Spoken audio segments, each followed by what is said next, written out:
Değerli izləyicilər, videonu bəyənib kanala abunə olun ki, hər kəs son xəbərlərdən anında məlumatlansın. Lökbatında tanışını xüsusi amansızlıqla qətlə yetirməkdə ittiham olunan iki gözün Əlil Qulu Abbasovun cinayət işi üzrə məhkəmə araşdırması başa çatıb. Xəbər verilir ki, Bakı Ağır Cinayətlər Məhkəməsində keçirilən dünənki iclasda hökm olunub.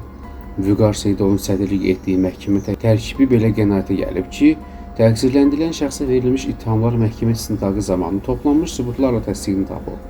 Hökmə əsasən 43 yaşlı Qulu Abbasov 15 il müddətinə azadlıqdan məhrum edilib. O, cəzasını ümumi rejimli cəza çəkmə müəssisəsində çəkəcək. Qətlə yetirilən şəxsin hüquqi varisinin şikayətçi olmaması yüngülləşdirici hal hesab edilib. Qeyd edək ki, 43 yaşlı müttəhim tanışı Xanlar Əmirova şəxsi münaqişə zəminində ardıcıl bir neçə bıçaq zərbəsi vurub. 41 yaşlı zərər çəkmiş hadisə nəticəsində ölüb. Məhkəmədə məlum olub ki, Qulu zərər çəkmişi qısqanclıq zəminində qətlə yetirib.